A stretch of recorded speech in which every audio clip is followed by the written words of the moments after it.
मैं मंच पर आमंत्रित करना चाहूँगी हमारे दूसरे एजुकेशन के सेशन के दो वक्ता को, डॉक्टर निरंजन कुमार और श्री प्रफुल्ल केतकर जी को।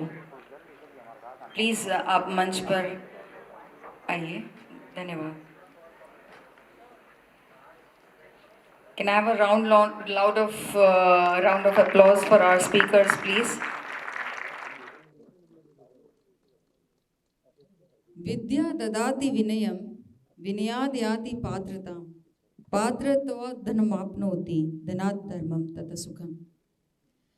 विद्या से विनय नम्रता आती है, विनय से पात्रता सज्जनता आती है, पात्रता से धन की प्राप्ति होती है और धन से धर्म और धर्म से सुख की प्राप्ति होती है। देवी और सज्जनों, हमारा यह सत्र एजुकेशन पे है और मैं आमंत्रित करना चाहूँगी अर्पित नाहर जी को, डॉक्टर निरंजन कुमार जी का जी धन्यवाद, उनको फेलिसिटेशन करने के लिए please. Professor Niranjan Kumar, besides being an educator, is the advisor MOS for Education, Government of India, Dean of Planning as well as Chairman, Value Addition Courses Committee, University of Delhi. He has been instrumental in conceiving courses in Indian knowledge systems as member of National Education Implementation Committee and the NEP 2020 cell of Delhi University, where he also heads the Bharatiya Bhasha Samiti. Thank you, sir. मैं आमंत्रित करना चाहूँगी हिरेन लहरू जी को। हिरेन लहरू जी हमारे बीच उपस्थित है जी। मैं धीरज जी का आमंत्रित करना चाहूँगी श्री प्रफुल्ल केतकर जी को सम्मानित करने के लिए। श्री प्रफुल्ल केतकर जी is the editor organizer of Weekly since 2013. He has an experience of over 20 years in the field of research, media and academics. He has been writing on issues related to international politics and foreign policy, with special reference to China and democracy, Hindutva and Bharatiya civilization. He has 2 books, 29 academic articles, 2 entries in Encyclopedia of India, and numerous articles to his credit. A loud round of applause for both the guests. Thank you so much, sir. नमस्कार। Foreign policy जैसे इन और interesting subject के बाद थोड़ा सा switch over करेंगे और education की तरफ आएंगे। एंड एजुकेशन 2047, मुझे ऐसा लगता है कि यदि 2047 में जितने सारे फील्ड्स पर गोपाल जी और दिशा की सारी टीम ने जितने वर्टिकल सोचे हैं, उसमें कहीं पे भी कुछ भी पॉजिटिव होना है तो वो फंडामेंटली शायद एजुकेशन में होना होगा। सो अमृतकाल में हमारी डायरेक्शन जो तय करेगी, मतलब वो ठीक है, मेरे परिचय में कहा गया एजुकेशनिस्ट वगैरह। For last 10 years I am mainly in media. Gopal ji को पता नहीं क्यों लगा कि मैं शिक्षा जैसे विषय पर भी कुछ कर सकता हूं। अभी मेरा टीचिंग प्रोफेशन छोड़कर मुझे बहुत वर्ष हो गए, लेकिन निरंजन जी जैसे लोगों के साथ बहुत बार अनेक विषयों पर चर्चा होती है। एनईपी के पॉलिसी फॉर्मुलेशन से लेकर अब इम्प्लीमेंटेशन लेवल तक बहुत लोगों से डिस्कस करने का मौका मिला। हिस्ट्री और ये सारा जो आज़ादी के अमृत महोत्सव का जब आयोजन चल रहा था तो उसमें भी भारतीय ज्ञान परंपरा और भारत की प्री ब्रिटिश पीरियड में शिक्षा व्यवस्था, इसको लेकर भी कुछ पढ़ने का मौका मिला। आचार्य धर्मपाल जी को भी इस बहाने पढ़ने का मौका मिला। तो इस कारण से कुछ एक थॉट प्रोसेस डेवलप हुई है। तो मैं अपनी थॉट प्रोसेस तो यहाँ पे बहुत ज़्यादा नहीं बताऊंगा, लेकिन उस थॉट प्रोसेस के कारण जो प्रश्न मन में आए हैं वो निरंजन जी के द्वारा उस पर कुछ उत्तर ढूंढने का हम मिलकर प्रयास करेंगे। आइडियली प्रोफेसर करंदीकर को भी इसमें ज्वाइन होना था आईआईटी कानपुर से, बट वो किसी मीटिंग में फंसने के कारण उपस्थित नहीं हो पाए। तो इस पर एक जो बहुत बड़ा और इम्पोर्टेंट विषय है, शिक्षा की उपयोगिता, डीकॉलोनाइजेशन या गुलामी की मानसिकता से मुक्त होना है, तो उसकी शुरुआत शायद हमारी शिक्षा से होनी होगी। प्रोफेसर निरंजन कुमार के परिचय में एक बात जो नहीं आई, ये बाकी सारे एडमिनिस्ट्रेटिव रिस्पॉन्सिबिलिटीज और ये सारे चीज़ें है ही, सरकारी भी, दिल्ली यूनिवर्सिटी के लेवल पर भी, लेकिन निरंजन जी मूलतः बहुत अच्छे कॉलमिस्ट भी है और मूलतः हिंदी के अभ्यासक है, भारतीय भाषाओं के आग्रही है। तो निरंजन जी वहीं से शुरू करते हैं कि एनईपी का फॉर्मुलेशन और एनईपी का इम्प्लीमेंटेशन सही मायने में हमको इस औपनिवेशिक मानसिकता से मुक्ति की ओर कितना लेकर जाएगा आज की व्यवस्था में, ऐसा आपको लगता है? क्योंकि आप कुछ पॉलिसी फॉर्मुलेशन की भी प्रोसेस में, अभी इम्प्लीमेंटेशन की भी प्रोसेस में है, और इसमें आपको क्या क्या दिक्कतें दिखती है कि हम 2047 की जब हम बात करें तो हमारी शिक्षा सही मायने में, चाहे वो टेक्नोलॉजी की हो चाहे वो भाषाओं की हो, वो भारतीय मानकों पर आधारित हो। तो क्या ऐसी स्थिति का हम सही में आज विचार कर सकते हैं एनईपी के द्वारा? हेलो, धन्यवाद। पहले तो आप सबका धन्यवाद और प्रफुल्ल जी का विशेष धन्यवाद कि जिनके कारण मैं आज यहाँ आपके बीच उपस्थित हूँ। प्रफुल्ल जी ने एक बहुत अच्छी बातें कही, लेकिन उसके पहले एक बात जिसकी ओर मैं उनका ध्यान दिलाना चाहता हूँ। मुझे लगता है कि उनके मुंह से वो मतलब स्लिप ऑफ टंग है, वो ऐसा बोलना नहीं चाहते थे, ऐसा सोचते नहीं है कभी वो, मुझे पता है, और ऐसा शायद वो बोलना भी नहीं चाहते होंगे। शिक्षा की उपयोगिता के बारे में the term he used was in a way how we look at education in utilitarian term। ठीक, मैं आपके प्रश्नों का बाद में उत्तर दूंगा प्रफुल्ल जी, लेकिन ये बात मैं हमारे विद्यार्थियों को बताना बहुत ज़रूरी है कि हम जानते हैं कि few years back, not even few years back, only 2 years back, after 1986 हमारे देश का जो शिक्षा मंत्रालय था उसका नाम ह्यूमन रिसोर्सेज डेवलपमेंट मिनिस्ट्री कर दिया गया। You might be all of you and we are also still we call it ministry of HRD. Human resource development. Resource क्या होता है? What exactly is resource? हम जिसका उपयोग करते हैं, we use it, sometimes we reuse it और then we throw it away. Is human a resource जिसका हम केवल यूज करें, उपयोग करें और उसको फिर फेंक दें?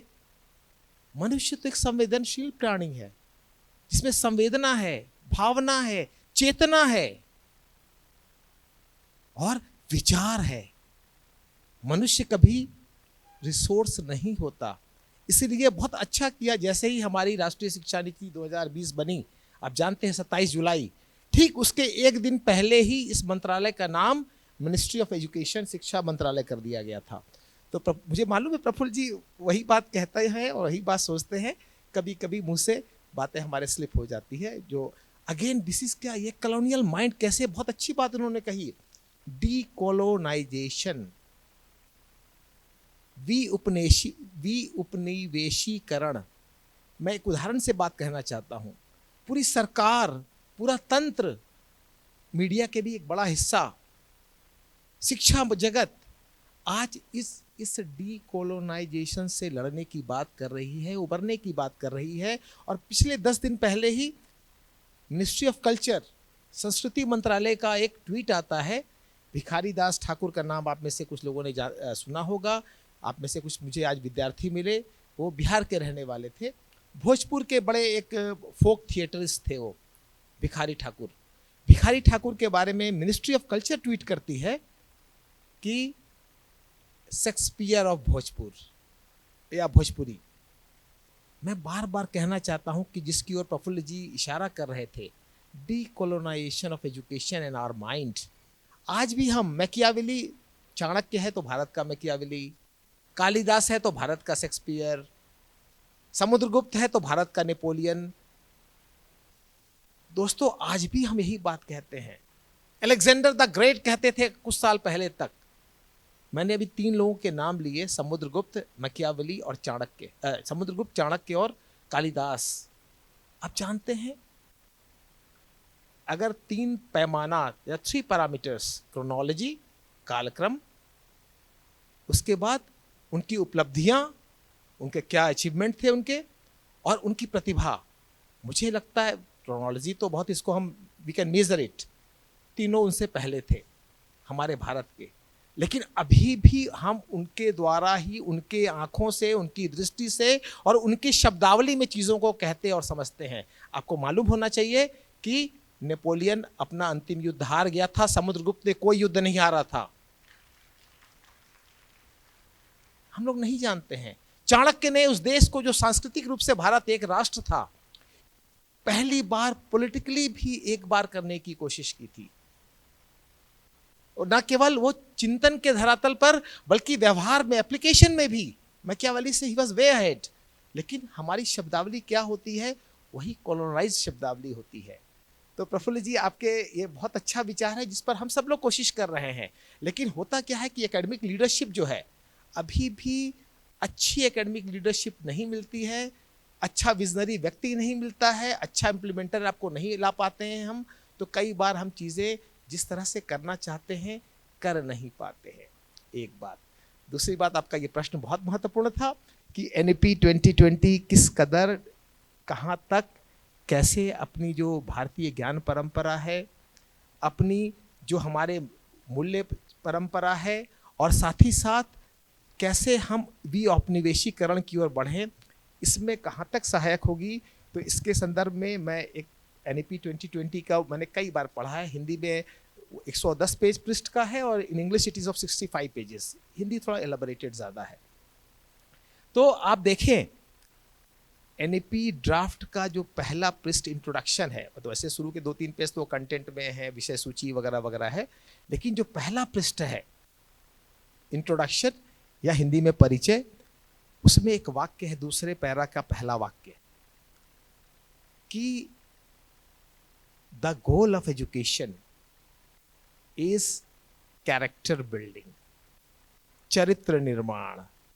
मैं इसको थोड़ा सा और आगे देखना चाहता हूं कि चरित्र निर्माण की जब हम बात करते हैं तो किसी भी दरअसल नीति का उद्देश्य, 3 उद्देश्य होते हैं। शिक्षा नीति के तो मोटे मोटे 3 उद्देश्य होना चाहिए। एक व्यक्ति अर्थात छात्र का कल्याण, दूसरा समाज या राष्ट्र का कल्याण, और तीसरा स्वयं ज्ञान या विद्या का, उसकी उन्नति। NEP 2020 जो है, राष्ट्रीय शिक्षा नीति 2020, तीनों ही मानकों में एक बहुत बड़ा विजनरी डॉक्यूमेंट है जो ठीक से अगर लागू किया जाए, क्रियान्वयन बहुत महत्वपूर्ण है। आपने कहा था क्रियान्वयन की बात की, क्रियान्वयन अगर ठीक से किया जाए तो निश्चित रूप से जिस अमृतकाल की कल्पना हम कर रहे हैं, एजुकेशन एट 2047, और आपने कहा कि शिक्षा में सबसे अधिक प्रगति होगी, इसमें कोई शक नहीं कि उसका क्रियान्वयन ठीक से हो तो हम एक संसार के सबसे शक्तिशाली देश अगर ना भी बने, और हमारी इच्छा भी नहीं है, लेकिन हम जगत गुरु देश जरूर बन जाएंगे। इस बात का हमारे विद्यार्थियों को विश्वास होना चाहिए। हम विकसित देश तो बन रहे हैं 15 साल में। आपको मैं बताना चाहता हूं कि 15 से 20 साल में हम विकसित देश होने जा रहे हैं, अगर यही इसी ढंग की सरकार रही, ऐसा ही दृढ़ नेता रहा। लेकिन राष्ट्र के जिस तरह से दृढ़ नेता हैं, शिक्षा जगत में भी वैसे दृढ़ नेताओं की जरूरत है एकेडमिक लीडरशिप में। और रही बात वैल्यू सिस्टम की, तो ऐसे बहुत सारे पाठ्यक्रम हैं जिसके बारे में आगे भी हम चर्चा करेंगे। पाठ्यक्रम से लेकर pedagogy, curriculum and pedagogy both, उस दिशा में हम लोग काम करने की कोशिश कर रहे हैं। NEP 2020 हमारे पास एक गीता की तरह एक बहुत ही महत्वपूर्ण डॉक्यूमेंट है जिसमें बहुत सारे लोगों की भूमिका है। अप्रत्यक्ष रूप से प्रफुल्ल जी, आपने कहा कि मैं तो शिक्षक नहीं, मैं पत्रकार हूँ, लेकिन मैं आपको एक थोड़ा सा प्राइवेट चीज़ में आपसे शेयर करना चाहता हूँ कि हमारा दिल्ली में एक एकेडमिक फॉर नेशन एक व्हाट्सएप ग्रुप है। उस ग्रुप में सारे शिक्षक और शोधार्थी हैं, शिक्षा जगत के लोग हैं। I think he is the only person who is not from academia, but he is contribution, उनका काम, उनका योगदान बहुत ज़्यादा शिक्षाविदों से बहुत ज़्यादा है। Thank you sir. लेकिन मेरी समस्या मूल वही है। देखिए, जब हम देखते हैं ब्रिटिश एजुकेशन ने हमारी शिक्षा व्यवस्था के साथ क्या किया, तो आचार्य धर्मपाल जी, स्वामी विवेकानंद, इवन गांधी जी और उनका हिंद स्वराज, ये सब हम देखते हैं तो हमको सबसे पहले ध्यान में आता है कि हमारे समाज से शिक्षा सरकार ने हाथ में ले ली। जो समाज केंद्रित और समाज द्वारा संचालित शिक्षा थी वो राज्य केंद्रित और सरकार केंद्रित शिक्षा हो गई। जो जिन गुरुकुलों का, जिन शिक्षा व्यवस्था का सारा संचालन समाज की, और उसमें आवश्यकता भी थी। इसका आवश्यकता इसलिए थी कि जो ज्ञानवर्धन और ज्ञान में योगदान देना चाहते वो ज्ञान में दे, नहीं तो कुछ मिनिमम कौशल हासिल करके समाज में जो अन्य जो एक वेल्थ क्रिएशन के भी साधन है, उसमें भी उस शिक्षा का बहुत बड़ा योगदान था आज की शिक्षा की तुलना में।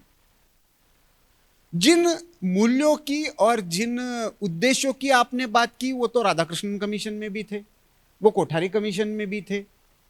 86 की नीति में शायद पूरे वो उस तरीके से रिफ्लेक्ट ना हुए हो, कारण क्योंकि उसके पीछे की सोच भी थोड़ी अलग थी। मेरा मूल प्रश्न यही है कि हमको विश्वगुरु बनना है तो शिक्षा में बहुत सारी चीजें ठीक करनी होंगी। जैसे मैं उदाहरण के लिए केवल बताता हूं, एक हर 5 वर्ष में ICCS नाम की एक कॉन्फ्रेंस होती है,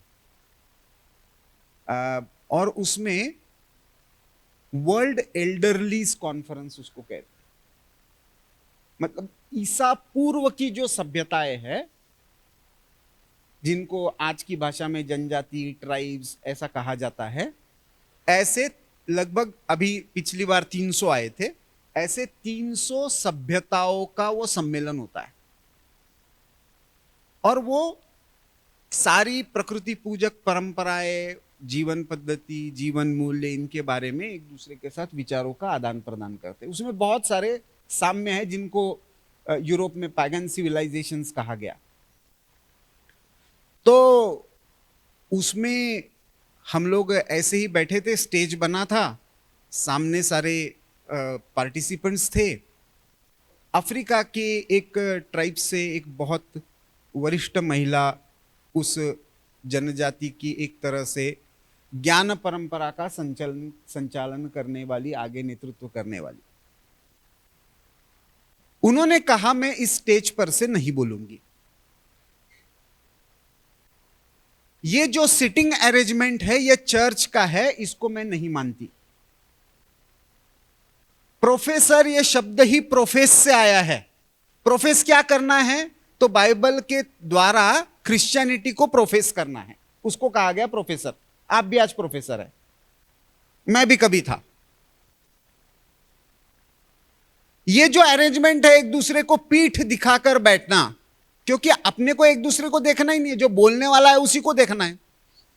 प्राचीन परंपराओं में मुझे पहली बार ये ध्यान में आया, मतलब पता तो था क्योंकि अपने संस्कारों में, परिवार में ऐसे ही बैठना होता है। उसने कहा कि अपने किसी भी ईसा पूर्व परंपरा में समाज व्यवस्था हो चाहे परिवार व्यवस्था हो, एक दूसरे के साथ पीठ दिखाकर नहीं बैठते, हर एक को हर एक का चेहरा दिखना चाहिए, इसलिए सेमी सर्कुलर या फुल मंडलाकार बैठते हैं। उपनिषद में भी आप देखेंगे तो गुरुकुल में अध्यापक रहते थे, लेकिन शिष्य जो है वो उनके इसमें अर्धमंडलाकार इसमें बैठते थे, दो के बीच में एक, तो सबके चेहरे भी सबको दिख रहे हैं, कौन बात कर रहा है, कौन दोहरा रहा है, ये भी गुरु को ध्यान में आ रहा है। हमारी व्यवस्थाएं ऐसी हो गई है 1856 या 1838 से कि अंग्रेजी का शब्द उपयोग किए बिना कोई हमको विद्वान मानने को तैयार नहीं होता। मतलब मैं मराठी में पूरा पढ़ा हुआ लेकिन अंग्रेजी का मैगजीन एडिट करने वाला व्यक्ति हूं। मैं शायद इस देश का अकेला ऐसा व्यक्ति होऊंगा कि जो इंग्लिश में लिखते हुए भी कभी भी इंडिया नहीं लिखता, मैं भारत ही लिखता हूं। मैंने तो कम से कम आज तक मीडिया में कोई ऐसा व्यक्ति नहीं देखा कि जो भारत को भारत लिखता है। लेकिन इस व्यवस्था, जिस शिक्षा की व्यवस्था एक स्टेट सेंट्रिक सिस्टम, एक राज्य केंद्रित व्यवस्था, अल्टीमेटली सर हम उस सही में भारत की शिक्षा की दिशा में चले जाएंगे तो मुझे पता नहीं अभी यहां पे वीसी साहब भी है कि नहीं, लेकिन आप जैसे सब लोगों के स्केल्स पर भी बहुत परिणाम होने लगेगा। तो मेरा मूल प्रश्न जो है कि फंडामेंटली स्ट्रक्चरली क्या एनईपी 2047 में हमको उस दिशा में व्यवस्थात्मक एक कंटेंट का परिवर्तन और एक व्यवस्था का परिवर्तन शिक्षा की, इन दोनों के इसमें मैं प्राचीन काल में जाना, गुरुकुल व्यवस्था में जाना ये नहीं कह रहा हूं, लेकिन एक समाज केंद्रित व्यवस्था हो, इतनी फ्लेक्सिबिलिटी हो कि सूरत के व्यक्ति को अपने कंटेंट के कोर्स से सूरत की आवश्यकताओं को, आवश्यकता मतलब समाज की आवश्यकता, उस विद्यार्थी की नहीं, उसको करते हुए जो हमारे विशेषता थी।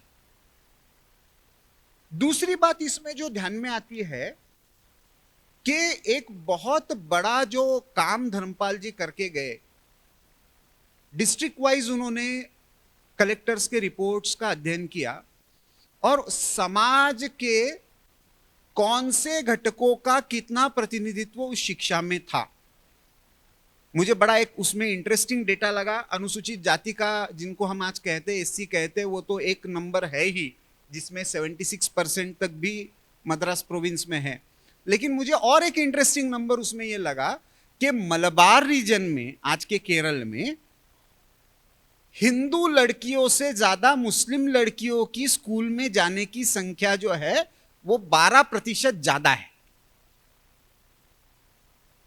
आज हम ऐसी स्थिति में आ गए हैं कि हमको शिक्षा को इन कैटेगरीज में देखे बिना हम शायद शिक्षा का विचार ही नहीं कर सकते। जैसे मीडिया में या राजनीति में अंबरदार जी बैठे हैं कि जब तक वो वोट बैंक का विचार नहीं करे, बोले कोई भी कुछ भी, लेकिन अल्टीमेटली बात यही करता है कि मेरे कॉन्स्टिट्यूंसी में इतनी जाति के इतने हैं, इस धर्म के इतने हैं, इस भाषा के इतने हैं। वैसे स्टूडेंट का भी वैसे ही हो गया है। क्या सही में हम 2047 तक इसके पार होकर, क्या सही में हम एक राष्ट्रीय चेतना के साथ शिक्षा, इस दिशा में सही में जा पाएंगे?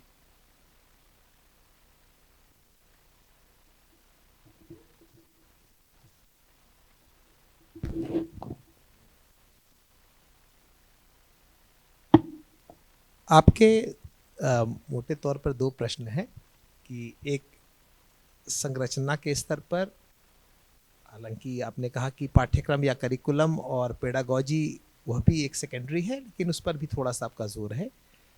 और ख़ास तौर से संरचना के स्तर पर क्या हम अब तक की जो अंग्रेजी संरचना वाली शिक्षा है उससे हम अलग हो पाएंगे या नहीं, यानी राज्य केंद्रित, सरकार केंद्रित शिक्षा और फिर समाज व्यवस्था द्वारा केंद्रित शिक्षा या समाज व्यवस्था की उसमें भूमिका। तो आज के समय में जो मुझे दिखाई पड़ता है कि जो स्केल है हमारे देश का, पहले भी शिक्षा लोग लेते थे, लेकिन इतना ज़्यादा बड़ा स्केल है, इतनी ज़्यादा जनसंख्या है कि सिर्फ राज्य के द्वारा या फिर सिर्फ समाज के द्वारा, अकेले में दोनों में कोई पूरा नहीं हो सकता। तो राज्य की एक बड़ी भूमिका तो रहेगी ही और उसके बिना काम चल नहीं सकता। ये अलग बात है कि राज्यों से इतर समाज और समाज के जो अन्य वर्ग के लोगों की जो भूमिका होती थी शिक्षा में, हम जानते हैं कि पुराने आज भी स्कूल और जो कॉलेजेस हैं अलग अलग लोगों ने, समाज सेवियों ने, उदारवादियों ने, उदारवादी मैं ब्रिटिश टर्म में नहीं इस्तेमाल करना चाहता, मतलब ऐसे लोग जो समाज के लिए कुछ सोचते थे, उनके माध्यम से वो शिक्षा होती थी। ना केवल शिक्षा बल्कि बहुत सारे सामाजिक कार्य होते थे, कल्याणकारी कार्य। तो उसकी भूमिका तो होगी और बढ़ भी रही है। हम जानते हैं कि उच्च शिक्षा में आज 70% से ज़्यादा अब नॉन गवर्नमेंटल सेक्टर में चला गया है, खास तौर से टेक्निकल एजुकेशन में। ये अलग बात है कि अब क्या केवल कम पैसे के कारण या ज़्यादा फीस के कारण वैसे बच्चे जो छोटी छोटी जगहों से आ रहे हैं, या छोटे जो जिसे हम वंचित समूह के लोग कहते हैं, चाहे वो जोग्राफिकली यानी भौगोलिक रूप से वंचित हों, आर्थिक रूप से वंचित हों, सामाजिक रूप से वंचित हों, या जो so called caste system, so called मैं कहता हूँ क्योंकि वर्ण व्यवस्था जिस रूप में देखी जाती थी और आज के समय में जो जाति व्यवस्था है उसमें काफ़ी अंतर है। आप जानते हैं, हम में से काफ़ी लोग जानते हैं इस बारे में। तो जो तथाकथित जातीय सोपान पर, क्योंकि जाति तो कोई ईश्वर ने तो बनाई नहीं थी, हम लोगों ने बनाई थी, कहाँ से कैसे लिख दिया गया उसके बारे में कभी और चर्चा हो सकती है।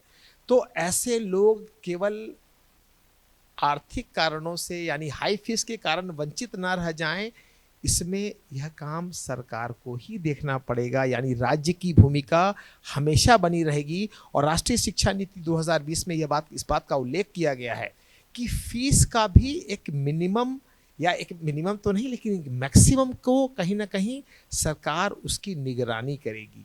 और इसको हम छोड़ भी नहीं सकते हैं, नहीं तो फिर क्या होगा कि जो अमीर होगा, जिसके पास बहुत पैसे होंगे, वो अशोका यूनिवर्सिटी में तो पढ़ ले जाएगा, वो शिव नादार यूनिवर्सिटी में पढ़ ले जाएगा, लेकिन जो आम विद्यार्थी है उससे ज़्यादा प्रतिभाशाली है, वो कहाँ पढ़ेगा, कहाँ जाएगा। यह बहुत ही एक चिंता की बात है और चिंतनीय बात है, जिस पर मुझे लगता है कि मैं, आप और अधिकतर हमारे जो भी प्रबुद्ध समाज है वह उनके विचार अलग नहीं होंगे। तो एक बात तो यह है। दूसरी बात कि जो हमारी परंपरागत या प्राचीन प्रणाली थी उसमें बहुत सारी चीज़ें अच्छी थी, लेकिन हम सिर्फ वहीं पर पहुंचकर अपनी चीज़ों को आगे नहीं ले जा सकते हैं। समय के साथ साथ किसी समय में हमारा विज्ञान बहुत उन्नत था, हमारी ज्ञान परंपरा बहुत उन्नत थी, लेकिन एक कालावधि में पिछले 200 साल या थोड़ा और पीछे जाए 700-800 साल में बहुत पीछे हम रह गए। तो जो हम पीछे रह गए फिर हम वहीं जाकर और चीज़ों को आगे ना ले जाएं, यह संभव नहीं है। तो आगे जाने के लिए बहुत नए समय के साथ कदम ताल तो हमको करना ही पड़ेगा और नई चुनौतियों के साथ अपने आप को समायोजित करना पड़ेगा। और इसीलिए हमें ज्ञान परंपरा के उन क्षितिजों पर जाना पड़ेगा जिससे बहुत सारे कारणों से हम आगे पहुंच नहीं पाए। क्वांटम मैकेनिक्स की बात होती है, कपिल कर्णाद में क्वांटम मैकेनिक्स के बारे में चर्चा है, लेकिन हम वहीं पर नहीं रुक गए या वहीं नहीं रुक जाना चाहिए। जैसा कि आज आइंस्टाइन या क्वांटम लेवल पर जो अमेरिका या यूरोप में काम हो रहा है या नैनो पर काम हो रहा है, हमारे यहाँ वैसा काम नहीं हो पाया। तो हमें उससे आगे तो जाना ही पड़ेगा। और रही बात कि फिर प्राचीन परंपरा को कैसे हम भारतीय परिवेश में आज दोबारा ला सकते हैं, तो एक बात मैं कहना चाहता हूँ। बहुत सारे कहते हैं ना कि प्रैक्टिकल और एप्लीकेशन और अप्लाइड ये पूरा यूएस या यूरोप से आया है। हमें जानना चाहिए कि जो भारतीय ज्ञान परंपरा में यह चीज़ें तो हमारे यहाँ बहुत पहले से थी। गुरुकुल परंपरा की बार बार आप बात कर रहे हैं प्रफुल्ल जी, गुरुकुल परंपरा को याद कीजिए। कृष्ण की कहानी, कृष्ण सुदामा की कहानी याद कर लीजिए। कृष्ण सुदामा जो जंगल में बैठे थे, बारिश हो रही थी, किस लिए गए थे कृष्ण? लकड़ी चुनने के लिए गए थे। यानी श्रम परक कार्य, एप्लीकेशन, प्रैक्टिकल। अभी मेरी चर्चा हो रही थी, अभी कलेक्टर साहब थे जो पूर्व उत्तराखंड के आईएएस ऑफिसर, कि कैसे हमने, या प्रफुल्ल जी शायद इस बात को कह रहे थे कि इवेंट के जो प्रेस के काम होते हैं उसमें हम जर्नलिज्म के स्टूडेंट को कहते हैं कि आप इस इवेंट को कवर करो, उस पर प्रोजेक्ट बनाओ, चाहे क्लास छोड़ दो। एप्लीकेशन, व्यवहार। याद कीजिए कि पुराने गुरुकुल में राजकुमारों को भी कृषि कार्य करने पड़ते थे, सारे क्रियाकलाप करने पड़ते थे। ये यूरोप और अमेरिका से ही नहीं आया है, ये अपने देश की परंपरा है। और आधुनिक काल की ही बात करें तो महात्मा गांधी को तो हमें भूलना ही नहीं चाहिए, जिनके डिग्निटी ऑफ लेबर हमेशा उन्होंने श्रम की गरिमा पर बहुत जोर दिया था। और गांधी जी का प्रसिद्ध वाक्य है कि हमारे बच्चों को कलम चलाना सीखने से पहले औजार चलाना सीखना पड़ेगा। ये गांधी जी का बहुत प्रसिद्ध वाक्य है। तो हम जो व्यवहार मूलक शिक्षा है, अभी तक जो मैकाले का मॉडल था, मैकाले का मॉडल और था क्या? किताबी ज्ञान, बुकिश नॉलेज। हमारी ज्ञान परंपरा में सिर्फ तू कहता है कागज देखी, तू कहता है कागज लेखी, मैं कहता आंखन की देखी। कबीर दास का ये बहुत प्रसिद्ध पंक्ति है। तुम केवल कागज, बुकिश से, थ्योरी से कितना कुछ जानोगे। मैं तो कबीर के बारे में कहा जाता था कि वह पढ़े लिखे नहीं थे। आंखन देखी बात, आंखन देखी यानी जो व्यवहार में है, जो एप्लीकेशन है, जिसका हम प्रायोगिक जीवन में सीखते हैं। एनईपी 2020 दोबारा उस ज्ञान परंपरा को, जिसमें व्यवहार, उपयोग, प्रायोगिकता, एप्लीकेशन को दोबारा जीवित करने की बात कर रही है। और इस पर तो एक ब्रॉड आउटलाइंस होती हैं ना, रूपरेखा बनती है नीतियों का क्रियान्वयन कैसे होता है, यह बहुत महत्वपूर्ण है। और इस बारे में प्रफुल्ल जी के माध्यम से मैं उत्तर में प्रफुल्ल जी को दे रहा हूँ, लेकिन हमारे विद्यार्थियों या कुछ इसमें का शिक्षक होंगे या विश्वविद्यालयों कॉलेज के लोग होंगे, उन्हें भी जानने की ज़रूरत है कि मैं दिल्ली विश्वविद्यालय में जो हमारी राष्ट्रीय शिक्षा नीति बनी है उसके इम्प्लीमेंटेशन सेल का मैं सदस्य भी हूँ। और एक मूल्य संवर्धन पाठ्यक्रम है, वैल्यू एडिशन कोर्सेस, उस कमेटी का मैं चेयरमैन हूँ। हमने अपने मूल्य संवर्धन पाठ्यक्रम में जो पाठ्यक्रम बनाए हैं, करिकुलम और कोर्स बनाए हैं, उसकी 50% डिलीवरी, 50% उसका जो पढ़ाया जाएगा वह एप्लीकेशन बेस्ड होगा। ना केवल वैसे पाठ्यक्रमों में जो साइंस ओरिएंटेड हैं, बल्कि वैसे पाठ्यक्रम में भी जो मानविकी यानी ह्यूमैनिटीज और सोशल साइंसेस के पाठ्यक्रम हैं। उदाहरण मैं देना चाहता हूँ, एक हमने पाठ्यक्रम बनाया भारतीय भक्ति परंपरा और मानव मूल्य, या एक और मैं कोर्स का नाम लेना चाहता हूँ पंचकोश की अवधारणा और समग्र विकास, होलिस्टिक डेवलपमेंट ऑफ पर्सनालिटी। और पंचकोश तैतरीय उपनिषद की एक अवधारणा है जिसके माध्यम से मनुष्य का समग्र व्यक्तित्व का विकास हो सकता है। जो बात मैं कहना चाहता हूँ इन पाठ्यक्रमों के माध्यम से कि 50% of the delivery of the course would be application based, व्यवहार। बहुत सारे हमने उसके मानक बनाए हैं, पैरामीटर्स हैं, जिसके माध्यम से विद्यार्थी उस पर काम करेंगे। एक तो ये बात थी, और बहुत सारी बातें भी और आएंगी प्रफुल्ल जी, अगर आप आपका विशेष रुचि का विषय, और मुझे निश्चित पता है कि खास करके जो हमारे युवा मित्र हैं उनके लिए भी ये विशेष रुचि का विषय रहेगा, वो है भाषा का।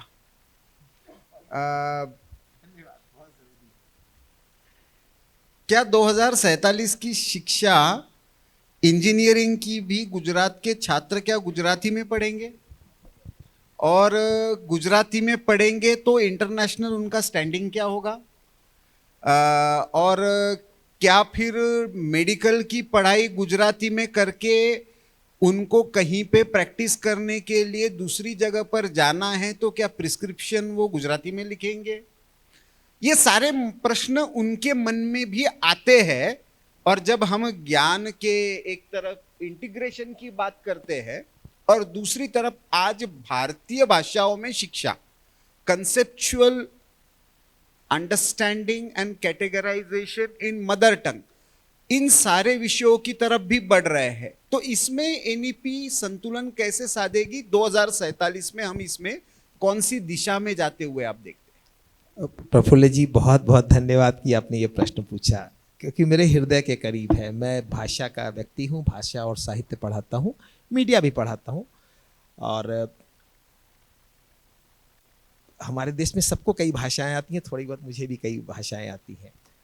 आपका प्रश्न बहुत महत्वपूर्ण है कि एक गुजरात में बैठा हुआ व्यक्ति, गुजरात के डांग में या भरूच से आया हुआ कोई लड़का या लड़की, वो जब सोचता होगा कि क्या हमने चलिए ठीक है अपने गांव के स्कूल से गुजराती भाषा में पढ़ाई पूरी कर ली, या महाराष्ट्र के विदर्भ क्षेत्र से आया हुआ एक बच्चा अपनी 12वीं तक की पढ़ाई किसी तरह से मराठी में उसने कर ली, बहुत प्रतिभाशाली है, लेकिन आगे क्या?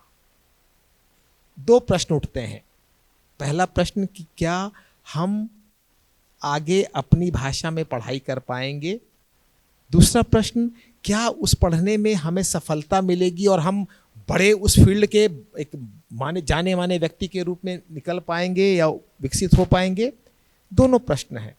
तीसरा एक और प्रश्न है जो थोड़ा फिलोसॉफिकल है कि क्या इन भाषाओं में या भारतीय भाषाओं में पढ़कर हम राष्ट्रीय या अंतर्राष्ट्रीय ख्याति के व्यक्ति बन सकते हैं। इन प्रश्नों का उत्तर देने के पहले मैं आपको थोड़ा सा भारत के बाहर ले जाना चाहता हूँ। अभी अंतर्राष्ट्रीय संबंधों पर चर्चा हो रही थी, मैं कुछ देशों के नाम गिनाना चाहता हूँ। अमेरिका हम सब जानते हैं, इंग्लैंड सब जानते हैं, कनाडा सब जानते हैं, थोड़ा ऑस्ट्रेलिया और न्यूजीलैंड भी जानते हैं। सब जगह अंग्रेजी में पढ़ाई होती है। आप जर्मनी कभी जाइए, फ्रांस जाइए, इटली जाइए, स्वीडन जाइए, डेनमार्क जाइए, नॉर्वे जाइए, स्पेन जाइए, इन देशों में स्कूल से लेकर उच्च शिक्षा तक, स्कूली शिक्षा तो पूरी तौर से और उच्च शिक्षा भी उनके देश की भाषाओं में पढ़ाया जाता है। एशिया जाइए थोड़ा सा, कोरिया, जापान और जिससे दुनिया आज थोड़ा घबराया हुआ है, चीन। आपको पता है कि चाइना में, अगर आप में से कोई चाइना गया है विद्यार्थियों में से, और लोग तो गए हैं वो जानते हैं, कोई विद्यार्थियों में चाइना गया है? शायद नहीं। चाइना में आप यहाँ बैठे हैं और अंग्रेज़ी बोलकर आप यहाँ से शायद आप रेलवे स्टेशन नहीं पहुँच सकते हैं। वहाँ पर अंग्रेज़ी जानने, बोलने, समझने वाले बहुत कम लोग हैं। सारा काम उनका मंदारिन में होता है, स्कूल से लेकर कॉलेज तक, और टेक्निकल एजुकेशन भी। तो यह बात जान लीजिए, पहली बात मन से निकाल लीजिए कि अंग्रेज़ी में पढ़कर ही सबसे बड़े ज्ञानी महात्मा आप हो जाएंगे। इसका एक और उदाहरण से मैं समझाना चाहता हूँ कि मैकाले अंग्रेज़ी इस देश में कब आई? शिक्षा के माध्यम के तौर पर 1835। क्या 1835 के पहले इस देश में कोई ज्ञान विज्ञान था या नहीं था? और उस समय जिसे हम अंग्रेज कहते हैं, बहुत ज्ञानी महात्मा कहते हैं, उनके यहाँ क्या स्थिति थी? आप सबको जानना चाहिए कि जिस समय हम ज्ञान विज्ञान के सबसे उन्नत शिखर पर थे, वहाँ पर उस यूरोप के देशों में लोग, वह कबीलाई में गलत संदर्भों में नेगेटिवली भी इसको ना लिया जाए, एक तरह से बहुत ही पिछड़ा जीवन व्यतीत कर रहे थे। इसी देश में आपके, अगर आप में से दिल्ली कोई गया होगा तो कुतुब मीनार के बाहर एक लोहे का स्तंभ है, लौह स्तंभ। उस लौह स्तंभ 2000 साल से वहाँ आंधी, पानी, धूप, बरसात, गर्मी को झेल रहा है और आज तक जंग उसमें नहीं, मोर्चा जिसे रस्टिंग कहते नहीं लगा है। What kind of metallurgy it was? कोई तो केमिस्ट्री होगी, कोई तो मेटालर्जी होगी। ऐसे तो नहीं हो जाता है। बड़े बड़े आप देखते हैं प्राचीन काल के जो हमारे महल और मंदिर, अंग्रेजों से बहुत साल पुराने, 2000 साल पुराने, 1500 साल पुराने, कैसे बन गया था? कोई तो आपके पास आर्किटेक्चर, स्थापत्य का कोई कला रही होगी। मैं बाणभट्ट के कादंबरी का नाम आप में से सब लोगों ने सुना होगा। बाणभट्ट अपनी कादंबरी में एक जगह लिखते हैं कि भारत में 64 कलाएं हुआ करती थी। कृष्ण के बारे में हम कहते हैं ना कि वही एकमात्र ईश्वर के दशावतारों में कृष्ण को माना जाता है कि 64 कलाओं से युक्त थे। ये 64 कलाएं मालूम है क्या थी? केवल फाइन आर्ट्स नहीं कि म्यूजिक, आर्ट और पेंटिंग और पोइट्री एंड ऑल, उसमें प्रोफेशनल आर्ट्स भी, जिसमें जैसे कि चिकित्सा, उसमें टेक्नोलॉजी भी, जैसे कि अभियांत्रिकी यानी इंजीनियरिंग, उसमें वोकेशनल आर्ट्स भी थे, जैसे कि कारपेंट्री यानी कास्ट कला और पाक कला इत्यादि। पाक कला यानी जिसको आप कहते हैं आज की कुलिनरी टेक्नोलॉजी और कुलिनरी स्किल्स और स्किल्स या जो भी उसका नाम आप देते हो। कहने का तात्पर्य है कि ज्ञान विज्ञान की परंपरा में हम बहुत उन्नत थे। और क्या यह अंग्रेजी भाषा में हो रहा था? यह प्रश्न आपको अपने से पूछना चाहिए। हाँ, यह जरूर है कि पिछले 200 सालों में आपकी भाषा को मारा गया, आपके ज्ञान विज्ञान को मारा गया, आपके सोचने की समझ की शब्दावली को मार दिया गया। आप शब्द भूल चुके हैं। अभी मैं बात कर रहा था, आप धर्म की बात होती है, धर्म का क्या आमतौर पर धर्म जब जैसे ही हम कहते हैं तुरंत हमारे दिमाग में अंग्रेजी में आता है रिलीजन। मैं एक प्रश्न आपसे पूछता हूं विद्यार्थियों से, पुत्र का कोई धर्म होता है? शिक्षक का कोई धर्म होता है? पड़ोसी का भी कोई धर्म होता है, माता पिता का भी धर्म होता है, और मानव का भी एक धर्म होता है। इसमें कौन सा रिलीजन है? और याद करिए तुलसीदास को, परहित सरसी धर्म नहीं भाई, परहित सरसी धर्म नहीं भाई, अनपर पीड़ा सम नहीं अधमाई। यानी जो दूसरे का उपकार करता उससे बड़ा कोई धर्म नहीं। यहाँ पर इसमें रिलीजन जिसे कहते हैं कि ईश्वर से जुड़ने का की एक व्यवस्था, वह धर्म है, या उसको धर्म नहीं सॉरी मजहब या रिलीजन है। वो धर्म इससे बहुत व्यापक अवधारणा है। जो बात मैं कहना चाहता हूँ कि अपनी भाषा, और रही बात अब लगेगा कि चलिए ठीक है भाई हमारी भाषाओं में बहुत सारी चीज़ें थी, लेकिन अब हम क्या करें, अंग्रेजी में सारी चीज़ें हैं तो हम कैसे पढ़ेंगे, कैसे जानेंगे, अब क्या होगा, कैसे होगा। तो इस पर फिर मैं प्रफुल्ल जी आपके माध्यम से अपने मित्रों को बताना चाहता हूँ कि NEP 2020 का इस पर बहुत जोर है। कोठारी कमीशन ने भी बार बार कहा था, लेकिन कोठारी कमीशन के जो हमारी अनुशंसाएं थी, रिकमेंडेशन थे, उसको लागू करने का 56 इंच की छाती भी चाहिए थी। मैं जो बार बार कहता हूं ना, एक लीडरशिप, चाहे वो पॉलिटिकल लीडरशिप हो या एकेडमिक लीडरशिप हो, उसे विजनरी होना पड़ेगा, और विजनरी के साथ साथ बहुत ही दृढ़ होना पड़ेगा, प्रतिबद्ध होना पड़ेगा। और सौभाग्य से पॉलिटिकल लेवल पर हमारे पास वो लीडरशिप है। एकेडमिक और लेवल पर तो चीज़ें जो हैं आप देख ही रहे हैं जैसा भी है। तो NEP 2020 बार बार कहती है, उसके चैप्टर 4 और अध्याय 4 और अध्याय 22 उसको आप देखें तो उसमें कहते हैं कि स्कूली शिक्षा तो आप सब लोग जानते हैं कि आरंभिक 5वीं और 8वीं तक स्कूली शिक्षा मातृभाषाओं में होगी। वह कहता है कि उच्चतर शिक्षा भी जहाँ तक संभव हो द्विभाषिक में या भारतीय भाषाओं में हो। आप कहेंगे कि सुनने में तो बड़ा अच्छा लग रहा है भारतीय भाषाओं में हो, पाठ्यक्रम कहाँ से आएगा, टेक्स्ट कहाँ से आएंगे, इंजीनियरिंग कैसे हम पढ़ेंगे, मेडिकल की पढ़ाई कैसे करेंगे, इसमें कहाँ से भाई कोई संभव है क्या भारतीय भाषाओं में। तो फिर मैं आपको थोड़ा प्राचीन काल में ले जाऊंगा। चरक और सुश्रुत से बड़ा कोई डॉक्टर नहीं था दुनिया में, संसार में उस समय, और संभवतः आज से 200 साल पहले भी शायद ना हो। अब रही बात पाठ्यक्रम की, तो भारत सरकार, AICTE, UGC, शिक्षा मंत्रालय, सब लोग अपने अपने तरीके से इस पर कार्य कर रहे हैं। एक उदाहरण मैं देना चाहूँगा कि मिनिस्ट्री ऑफ एजुकेशन, शिक्षा मंत्रालय है, उसका स्वयं का जो पोर्टल है, स्वयं आप जानते हैं कि उस पर ऑनलाइन कोर्सेज सारे उपलब्ध हैं। इंजीनियरिंग के पाठ्यक्रमों के 11 भाषाओं में उन्होंने अनुवाद कराया है, और वो अनुवाद कितना अच्छा हो पाया नहीं हो पाया, उसके 11 भाषाओं में इंजीनियरिंग के पाठ्यक्रम का उसका जो मूल्यांकन कराया जा रहा है, वो मेरे ही दायित्व मुझे मिला हुआ है। इसका मैं राष्ट्रीय एक तरह से नोडल ऑफिसर और अध्यक्ष हूँ, और हमने उसके अनुवाद कराने में जो समस्याएं थी, जो कमियां थी, उसको ठीक करने की कोशिश की है, और बहुत अच्छा कार्य किया उस संदर्भ में। IIT भी इस संदर्भ में काम कर रहे हैं, AICTE भी काम कर रहे हैं। तो आने वाले समय में आप चिंता मत करिए, शुरू में थोड़ी अभी समय लग रहा है, लेकिन हमारे पास बहुत उच्च कोटि के पाठ्यक्रम आपके पास होंगे। मैं एक बात से अपनी बात समाप्त करूंगा। चीन के बारे में हम जानते हैं, अभी चीन का उदाहरण मैंने दिया आपको।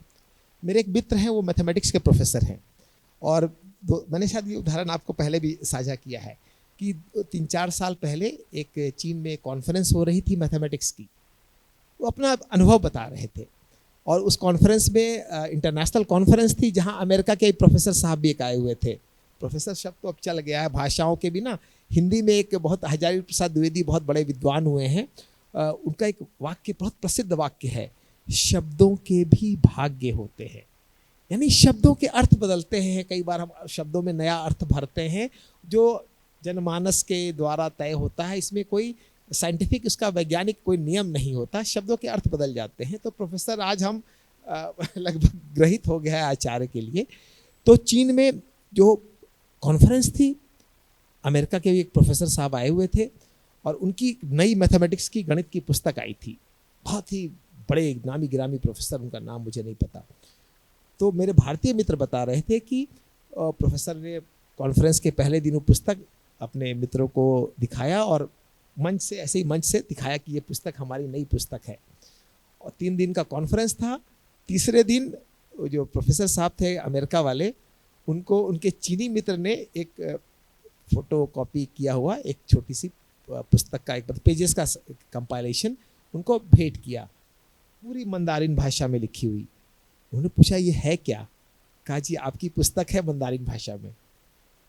उन्होंने किया क्या कि 3 दिन में उस पुस्तक का 200 पेज के, मान लीजिए 400 पेज की पुस्तक है तो 2 पेज फाड़कर 200 अच्छे अनुवादकों को दिया और बढ़िया उसका एक ऑथेंटिक ट्रांसलेशन कराया गया और वो world class book was available in Mandarin language. तो ये है कि कैसे हम अपनी चीज़ों की इच्छा शक्ति हो तो हम उच्च गुणवत्ता की पुस्तकें भी, उच्च गुणवत्ता की सामग्री भी अपने विद्यार्थियों को हम उपलब्ध करा सकते हैं। एक बात से मैं अपनी बात खत्म करूंगा इस संदर्भ को कि मैं अंग्रेजी का विरोधी नहीं हूं मित्रों, मैं आपको बताना चाहता हूं मैं अंग्रेजी का प्रबल समर्थक हूं, क्योंकि अंग्रेजी आज भी दुनिया के बाहर में देखने वाली एक खिड़की हमारे पास है। भारत के बाहर किसी खिड़की से देखना हो और एक भाषा में देखना हो तो वो अंग्रेजी है, लेकिन भारतीय भाषाओं के मूल्य पर वो अंग्रेजी नहीं आना चाहिए। नंबर 1, क्योंकि आप जानते हैं ना कि यूनेस्को रिपोर्ट 2008 को देखें या शिक्षा मनोविज्ञान के माध्यम से समझें तो जो कॉग्निशन है ना, संज्ञान एंड कम्युनिकेशन, वह अपनी भाषा में ही सहज और शीघ्र होता है। Cognition and communication is faster and easier in our own languages. और इसीलिए संसार के जितने बड़े वैज्ञानिक हैं, जितने बड़े कलाकार हैं, जितने बड़े चिंतक हैं, जितने बड़े कवि और लेखक हैं, कभी दूसरी भाषाओं में नहीं पैदा हुए। एक बड़े साइंटिस्ट हो गए, भारतीय स्वतंत्रता आंदोलन में भी उनका बड़ा योगदान था, जगदीश चंद्र बसु। उनका एक बड़ा प्रसिद्ध वाक्य है कि विज्ञान भाषा में किसी भी हो, लेकिन वैज्ञानिक को सपने जो आते हैं उस खोज करने के वो मातृभाषा में ही आते हैं। और एक आपके इसमें जोड़ने के लिए बताऊंगा, OECD का एक रिपोर्ट है। OECD का एक रिपोर्ट के आधार पर संक्रांत सानू ने भी अपनी पुस्तक में उसका उल्लेख किया है। हमको ये ध्यान में रखना चाहिए, विश्व के top 20 countries, economic, academic qualification, patent, research, इन सारे पैरामीटर्स पर यदि हम देखते हैं तो विश्व के जो टॉप 20 कंट्रीज है उसमें से भारत छोड़कर बाकी 19 देश अपनी अपनी मातृभाषा में ही सारी शिक्षा करते हैं। यहां तक तो ठीक है, चल जाएगा। अंग्रेजी से हमारा क्या नुकसान हो, अपॉर्चुनिटीज बढ़ रही है, हम अमेरिका में भी जॉब मिल रहे हैं हमको। लेकिन इसका दूसरा हिस्सा सुनिए, विश्व के जो बॉटम 20 है वो सारे के सारे ब्रिटिशों के कारण या फ्रेंचों के कारण गुलामी की भाषा में पढ़ाई करने वाले देश हैं। All the 20 countries, bottom 20 countries are backward and they are having their teaching learning process in the colonial language. तो इससे हमको ये समझना चाहिए कि हमको हमारी शिक्षा को लेकर कहाँ जाना है। लेकिन एक अंतिम प्रश्न मेरी तरफ से, फिर हम देखते हैं और कुछ प्रश्न हमारे श्रोताओं की ओर से भी आते हैं क्या। एक बड़ा विषय जो ध्यान में आता है वो है टेक्नोलॉजी का। इसके भी 2 एस्पेक्ट है। एक, इससे जुड़ा हुआ एक व्यवस्था की है। हमारे यहाँ पे ऐसी परंपरा नहीं थी, हमने तो कभी योग को पेटेंट नहीं किया, लेकिन आज दुर्भाग्य से ज्ञान की परंपरा में भी आपको पेटेंट करना पड़ता है। आने वाले समय में चाहे सेमीकंडक्टर हो, चाहे आर्टिफिशियल इंटेलिजेंस हो, आज सुबह भी स्वामी जी ने कहा, एक ऐसे टेक्नोलॉजीज का, Priyanka may be in a better position to analyze the side effects from academic as well as media point of view कि चैट जीपीटी एक ये बन जाता है तो उसका क्या सोसाइटल इम्पैक्ट होगा, एम्प्लॉयबिलिटी पर क्या होगा, ह्यूमन रिलेशनशिप पर क्या होगा, आर्टिफिशियल इंटेलिजेंस सारा डेटा और डेटा बेस्ड ह्यूमन लाइफ का मैनेजमेंट शुरू होता है। मैं अभी एक हॉस्पिटल में गया था पोस्ट कोविड, इसमें अध्ययन करने के लिए संघ के कोई स्वयंसेवक ही चलाते हैं, लेकिन वहाँ पे एक बहुत अच्छा प्रयोग दिखा मुझे कि पेशेंट भर्ती होते ही उस पेशेंट की टेस्ट की रिपोर्ट जैसे जैसे आती है उसका डेटा फीड होता है, वो डेटा उन रोबोट को दिया जाता है, वो अपने समय पर जाते हैं, दवाई खिलाते हैं, सारे पैरामीटर्स चेक करते हैं, उनका भी रीडिंग लेकर रखते हैं। कोविड के समय ये बहुत काम में आया। तो ये जो चैलेंज रहने वाला है कि आने वाली 2047 की टेक्नोलॉजी, उसकी शिक्षा, उसका, क्योंकि हमको अच्छा लगे ना लगे लेकिन ये सारी अमेरिका सेंट्रिक है, अभी भी है, एक अच्छा खासा डोमिनेशन है। चाइना भले ही बहुत फास्ट कैचअप कर रहा हो, ट्रांसलेट कर रहा हो, लेकिन मेरे एक टीचर थी, वो कहती थी कि भाई एवरेस्ट से कोई ऊंचाई में कितना भी पहुंचने की, लेकिन ये भूलना नहीं चाहिए कि भाई हम अभी छत पर थे तो सह्याद्री पर पहुंचे हैं। तो वो एक गैप है।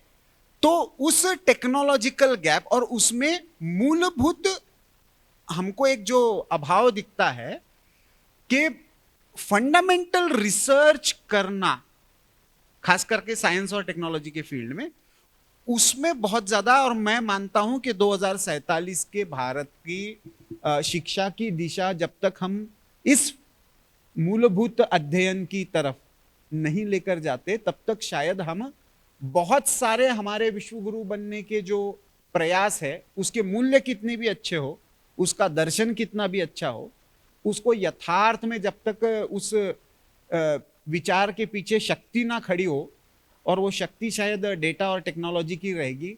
कैसे देखते हैं आप इसको? प्रश्न अच्छा है प्रफुल्ल जी, कि दुनिया के, संसार के किसी भी देश को देखें, बहुत सारे अलग अलग कारणों से वो सुपर पावर होते हैं या उन्नत देश होते हैं, चाहे भाषा का माध्यम उनकी शिक्षा हो, अपने देश की भाषा, या उनकी कृषि उन्नत हो।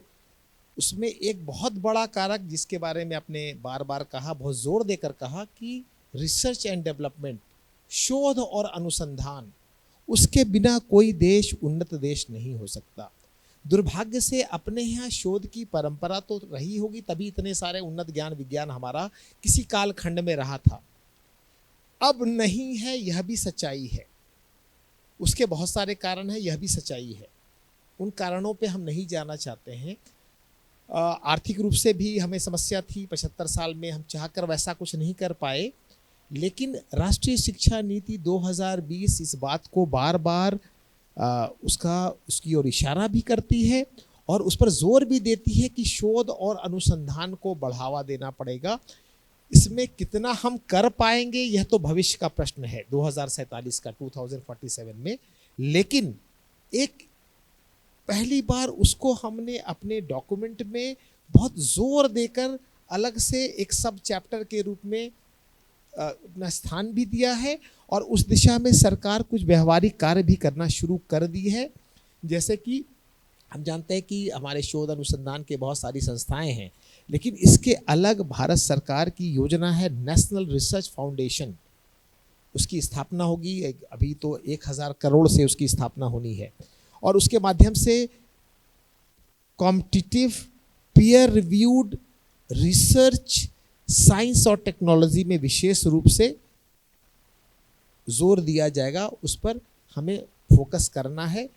कितना हो पाएगा, कहाँ तक हम जा पाएंगे, यह जरूर भविष्य का प्रश्न है, लेकिन वर्तमान में जो सरकार की स्थिति दिखती है सरकार की जो दशा और दिशा है उसमें ऐसा मुझे लगता है कि हम अच्छा कर पाएंगे, लेकिन फिर वहाँ पर एक और प्रश्न दोबारा वही उठता है कि क्या हम वैसे लोगों को जो शोध अनुसंधान में अच्छा कर सकते हैं, जो एकेडमिक रूप से बहुत ही प्रतिबद्ध हैं, क्या उन लोगों को हम स्पेस दे पाते हैं, उनको प्रोजेक्ट करते हैं? वैसी एकेडमिक लीडरशिप, बहुत एस्पायरिंग लीडरशिप हमारे पास है कि नहीं?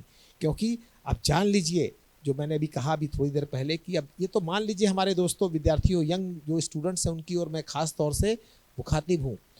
2047 तक तो आप एक संसार के उन्नत देशों में आपकी गिनती होने लगेगी। इसका बहुत अच्छा उदाहरण मैंने अभी जानबूझकर अपना मोबाइल खोल रहा था, तो मेरी एक सोशल मीडिया फ्रेंड है, वो यूरोपियन यूनियन में डिप्लोमेट हैं और प्रोफेसर भी हैं वहाँ पर, वो मैनेजमेंट और लॉ की प्रोफेसर हैं। अभी वो भारत आई हुई थी और उनका जो मैसेज उन्होंने मुझे जो जवाब दिया है वो मैं पढ़ के आपको सुनाना चाहता हूँ, थोड़ा सा इंटरेस्टिंगली मज़ा आएगा आपको। Thank you so much professor Niranjan Kumar. फिर अपने बारे में कुछ वो बताती हैं। You know, in Europe, we used to say in our childhood that all roads lead to Rome. But I think today, in the 21st century, all roads lead to India. ये Luxembourg की एक महिला है। उसके बारे में बहुत सारी बातें और भी उन्होंने लिखा है। वो अंत में फिर अंतिम वाक्य मैं फिर पढ़ना चाहता हूँ केवल। So I really feel I am coming, इन भारत के बारे में कहती हैं कि I am coming home in a way today and I repeat all roads lead to India indeed. तो बात यह है कि भारत कदम तो बढ़ा चुका है। हमारा जो पूरा NEP है जिसमें वोकेशनल ट्रेनिंग की बात की जाती थी, देखिए अब बहुत अच्छी बात अभी प्रफुल्ल जी मैं कहना भूल गया था, मैं कहना चाहता था, मैकाले मॉडल ने किया क्या था? जो गांधी जी कहते थे ना कि कलम चलाना सीखने से पहले औजार चलाना सीखना पड़ेगा हमें। आपको पता है 2012-17 का जो 12 प्लानिंग कमीशन का डेटा है कि 19 साल से 24 साल का जो एक युवा लड़का या लड़की है या युवा या युवती है, जब जॉब मार्केट में वो प्रवेश करता है तो वोकेशनली उसकी ट्रेनिंग कितनी है। सब कोई तो डॉक्टर नहीं है, सब कोई इंजीनियर नहीं है, सब कोई बहुत उच्च शिक्षा नहीं पाया हुआ है। समाज के ज़्यादातर लोग काम धंधे में जुटना चाहते हैं। हर कोई गुजरात की तरह धनी मानी राज्य में नहीं है कि सबको हीरे का व्यापार करना शुरू कर दे या कोई और धंधा शुरू कर दे। भारत में आम जो जनता है उसमें 19 से 24 साल का जो वर्क फोर्स है उसका डेटा मैं आपको बाद में बताऊंगा। उसके पहले मैं आपको यूरोप और अमेरिका का डेटा बताना चाहता हूँ। अमेरिका, यूरोप, यहाँ तक कि एशिया में चीन, जापान, कोरिया, 19 से 24 साल के जो युवक और युवतियाँ हैं वो जब जॉब मार्केट में प्रवेश करते हैं तो 50% से लेकर 95% लोग वोकेशनली ट्रेंड होते हैं। 50 से 50 to 95%।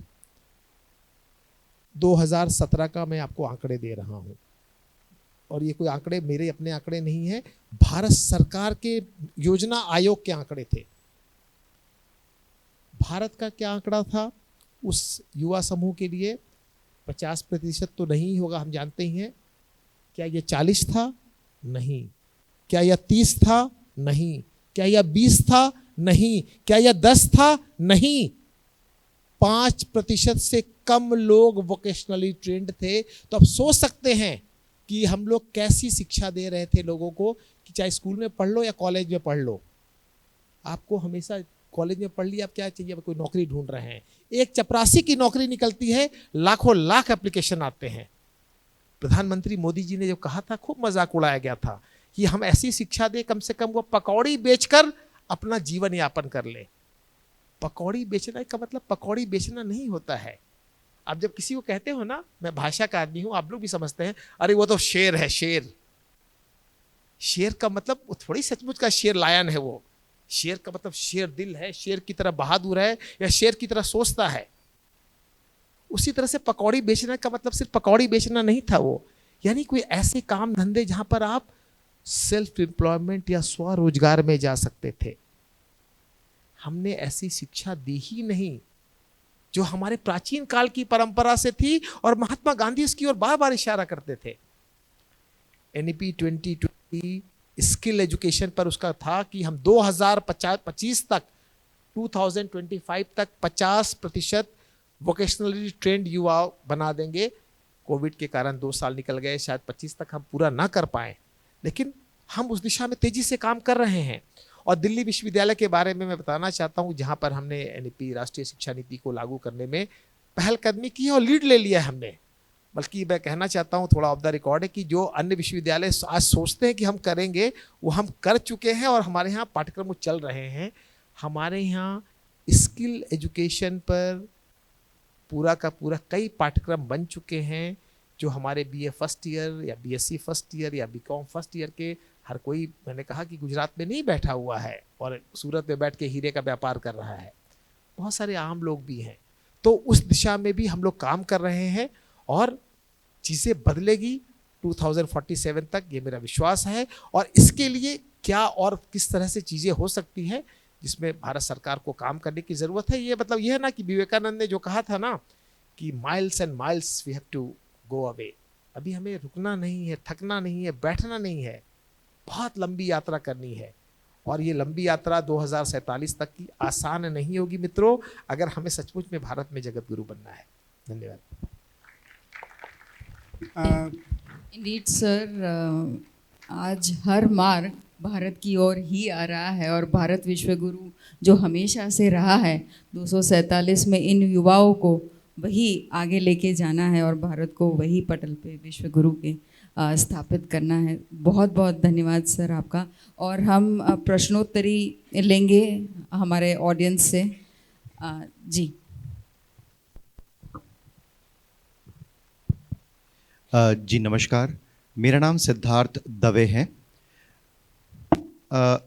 एजुकेशन, शिक्षा, और जैसे कि एक बहुत कॉमन कोड, एक कोटेशन है कि शिक्षक कभी साधारण नहीं होता है, प्रलय और विकास उसकी गोद में खेलते हैं।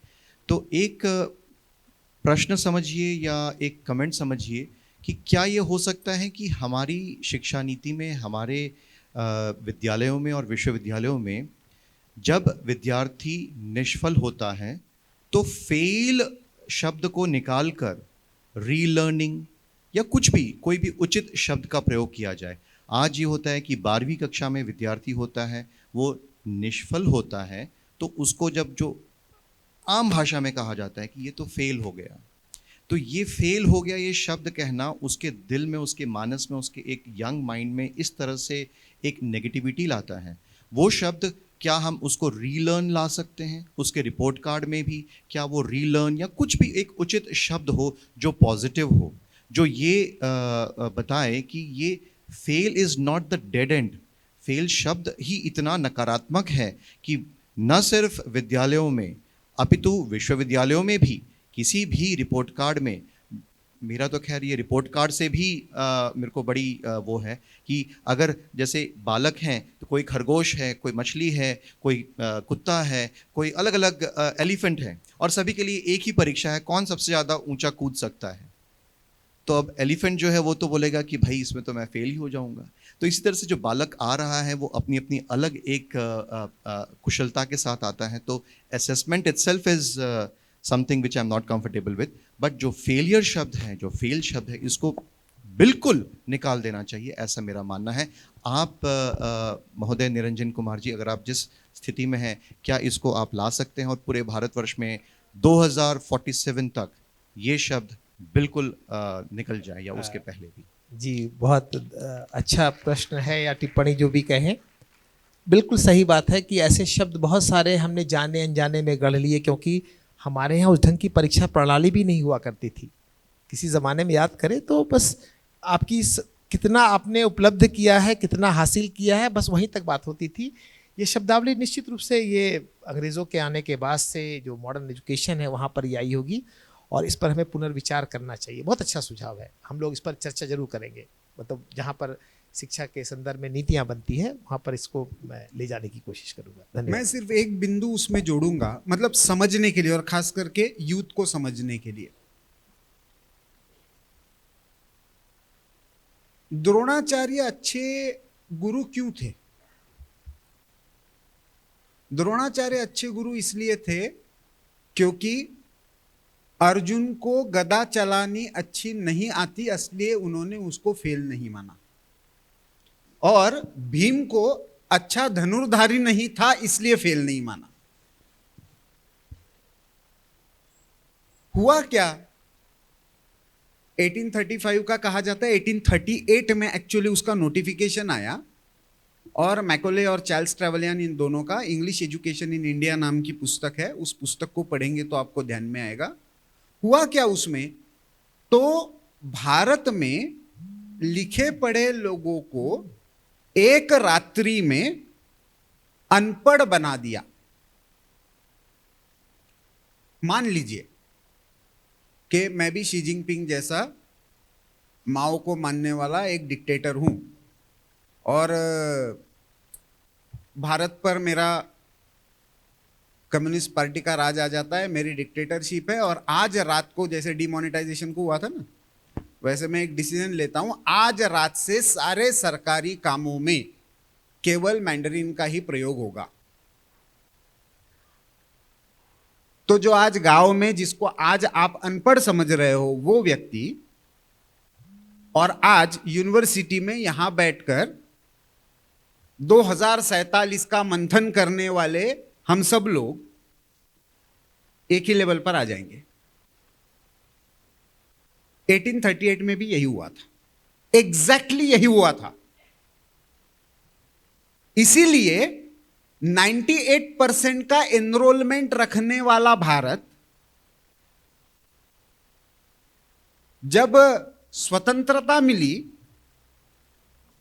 तो मुश्किल से 17-18% का हमारे यहां पे एजुकेशन का रेट था, लिटरेसी का 25-27% था। हमारे पैरामीटर्स ही बदल गए। हमको कुछ करना, मतलब 3 चीजें होती है। एक होता है विजडम, एक होता है एजुकेशन,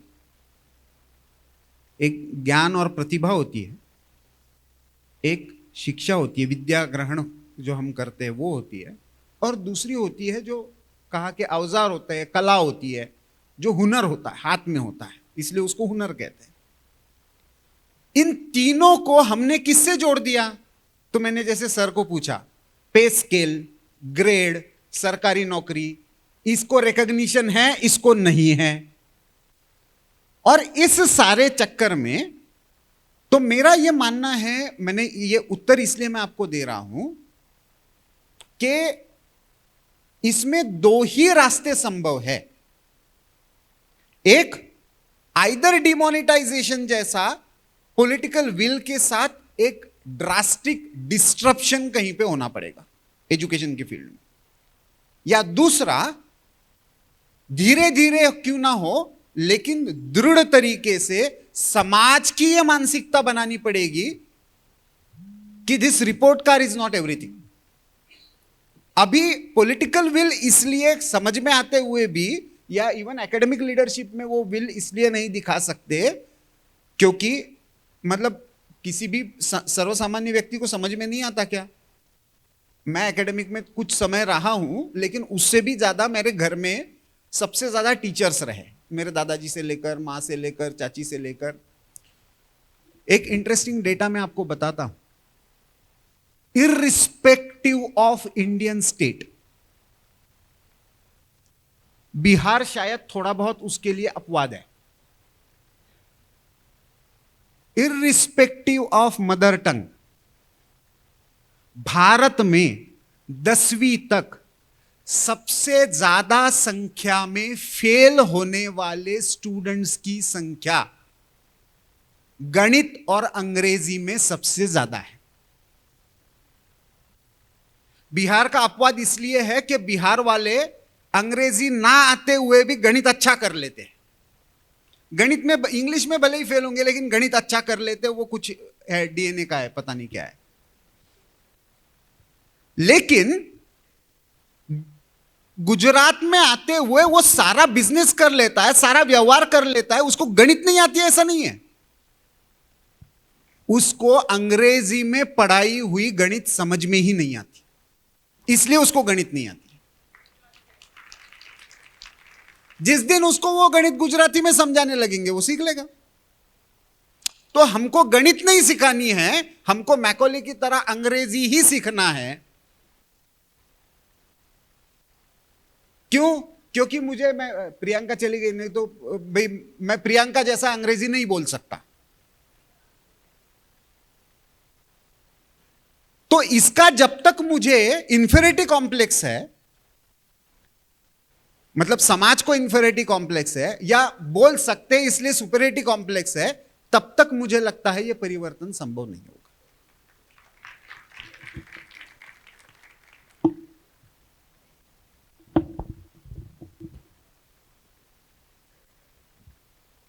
ये एक अंतिम प्रश्न लेंगे, हमारे पास समय की बहुत ज़्यादा अछत है।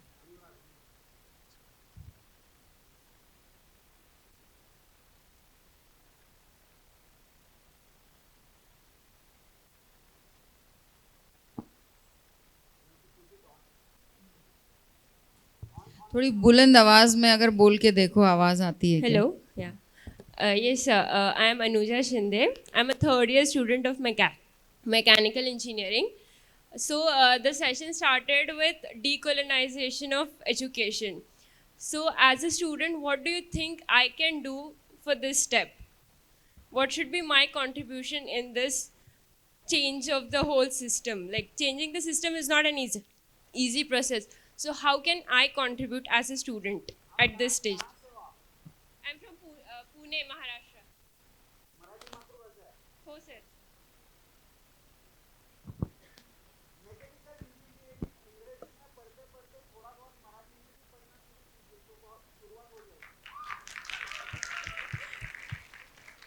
ये तालियों की गड़गड़ाहट बता रही है कि हम सब जो है वी एग्री टू दिस, हम सब इसको मानते हैं। मैं बहुत बहुत क्षमा प्रार्थी हूँ क्योंकि हमारा समय बिल्कुल नहीं है।